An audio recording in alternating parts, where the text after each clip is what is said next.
Hello everyone! I hope that you're doing amazing wherever you are in the world. My name is Shikha and I welcome you to my channel. As always, I'm really grateful that you're listening, subscribing, and commenting. I really appreciate your support. And in this one, I wanted to speak to you a little bit about some of the things I've been learning about money from some of the 20-year-old kids I'm hanging out with. So I'm doing an acting class right now in Toronto at one of the academies. For fun, and obviously all the other students are in their 20s, early 20s, 21, 22, one of them's 18, one of them's 19, I think. Anyways, they're young.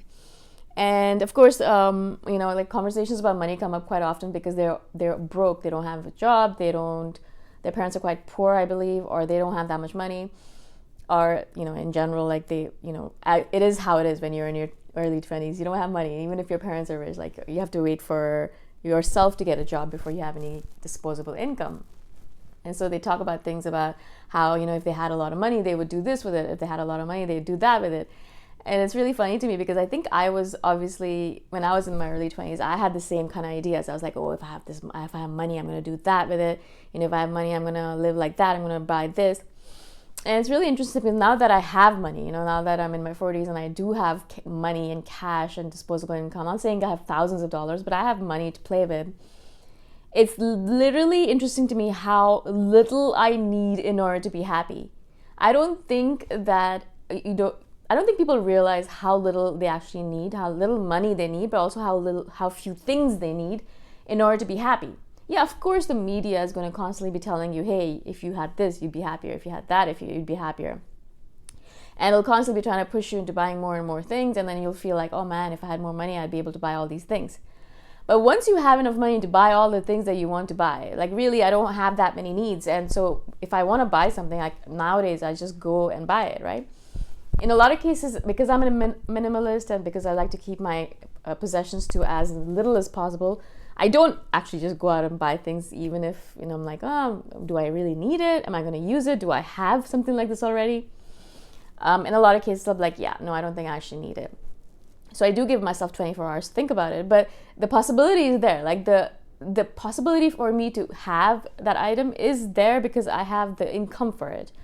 But the funny thing is that in a lot of cases, after 24 hours, I forget about the item and I don't even want it or need it or think about it anymore. Of course, something else comes in its place because the media and this world around us is constantly pushing items at you to purchase more and more things that you could buy. But the reality of it is that once you have enough money to sustain yourself, you will actually realize, no matter what age you're at, I really think that doesn't matter, you realize that you actually don't need that many things in order to be happy. And it's funny because, I was kind of sitting down one day after a long walk. I had walked in the city. It was a beautiful day. I came back home. And, I was drinking my cup of water, my glass of water that I got from the tap. Drinking water in Toronto, like tap water is it's really good. Tastes delicious. So you don't need bottled water here. And I was drinking it and I was just sitting on the couch and I just had this overwhelming feeling of joy to be alive. I was just so excited to be and grateful to be alive. And in that moment, I was sitting there thinking, oh my God, actually, really, if I think about it, I actually don't need that many things to be happy. And I started making a list of it, and like there were typical things on it, like I really love walking. I need a city that I can walk in. Every city that I've been in, if I haven't been able to walk in it, like for hours, if I can walk for a couple of hours a day, I feel like I'm not happy. I can't live in cities that are not walkable. That's why I love Chiang Mai and Bangkok and cities like that, because they're very walkable. Not perfectly walkable as Toronto is. Toronto is one of the most walkable cities in the world. I love walking here. The pavements, the sidewalks are built for walking. There's lots and lots of room for you to walk. There's lots of long pavements and sidewalks to walk on. There's just a lot of things to see when you're walking. It's just the best city to walk in. I love Toronto for walking. And so I realized it's just one of those things that I need to be happy is walking. I need to walk. And then I love books, so I need to have a library nearby or some kind of access to cheap or free books. And then I was thinking about it. I love cooking. So I really love when I have a kitchen and have the availability of cheap, good ingredients nearby. So I live near Chinatown here. And so I'm able to get really delicious, beautiful vegetables and cheap things like bamboo shoots and like chili sauce and things like that, like that I can use in my cooking. And it just makes me so happy to be able to concoct a beautiful recipe on my own, and without following any books or anything, and just me kind of putting things together and then eating that delicious meal and then realizing I made this.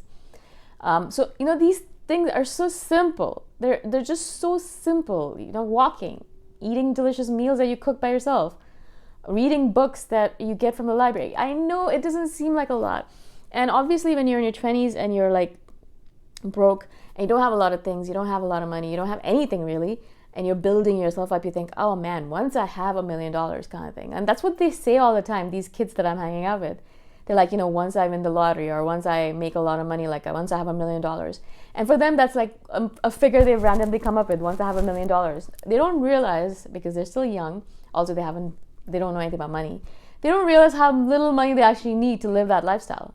And in fact, a lot of times they'll be like, I don't need a lot of money. If I had a lot of money, I'd still shop at Dollarama.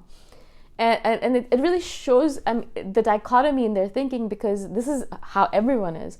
We all think we need a lot of money in order to live our life, but then we also don't really need that many things if you really think about it.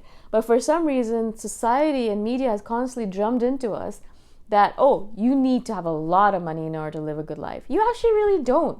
You need money, of course. Yes, I'm not saying you can't do without money. We live in a capitalistic society, so you need to have money. But you don't need as much as you think you need.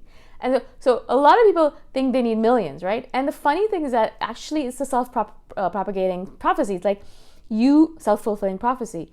You might think you need tons and tons and tons of money, and so your brain kind of accommodates that thinking. And so even if you have $2-3 million or whatever amount of money, your brain's gonna be like, no, it's not enough. I need more. And so people like that, no matter how much money they have, they never end up being happy.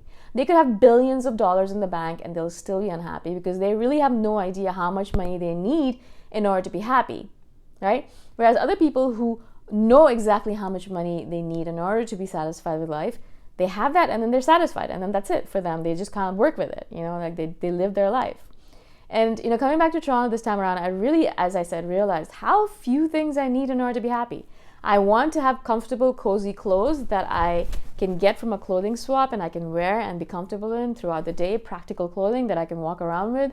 I want to be warm when it's cold outside. I want to be cool when it's warm outside, and I want to be able to walk around as much as possible. I want to be able to drink water from the tap without worrying about, wasting water from water bottles and plastic.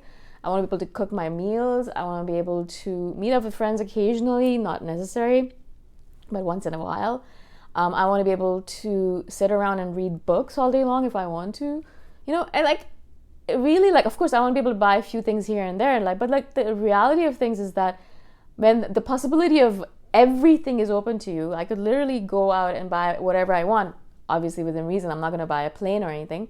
But if I wanted to buy a $250 jacket in the past, in my 20s, that would have been a huge purchase for me. Or even a $500 jacket. Now it's like, if I need to buy a $500 winter jacket, I'll buy it. Not that I would, because, I like to layer. There's lots of reasons for it. But I'm saying that the possibility is there. But when all the possibilities are open to you, when the world becomes open to you, you realize, in a lot of cases, or I realize at least, that a lot of those things are actually not that important to me, and I actually don't want it. I'm happy with very little. If I can just get to go to Bangkok and travel and roam around and walk around and eat delicious foods there, and then come back to Toronto and hang out with friends and family and do my thing, read my books, walk, and balance my life out that way, I would be the happiest person on this planet. Don't need a lot of stuff for that. Don't need a lot of money for that. And it's funny because obviously I'm hanging out with these 20-year-old kids, and even if I say to them, hey, in actual fact, you don't need that much money to be happy, they're not going to believe me. You need to learn this lesson on your own.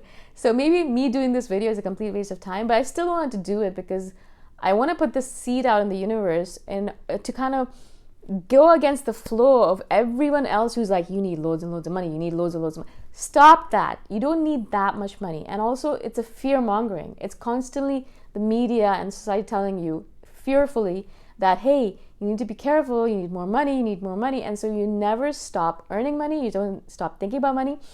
You're always thinking about money and getting more money, and you don't actually enjoy what you actually already have. And in fact, if you realize properly how much you actually need to be happy, you would realize you can be happy right now because you have everything that you need right now in order to be happy. You have your health, you have your family, you have your friends, you have this world, you're alive, and then you have a few things that can make you happy. And that's it, really. Anyways, I hope this makes sense to you. I know it's kind of an abstract topic, and I know maybe some people will disagree with it, but I really feel like it is a lesson. It takes time to learn this lesson, but once you do, you realize, oh man, if I could only go back and tell my 20-year-old self this. But my 20-year-old self, I know will not believe it. Anyways, have a great day. Thank you for listening. Thank you for being on my channel, and I shall see you the next time around. Bye for now.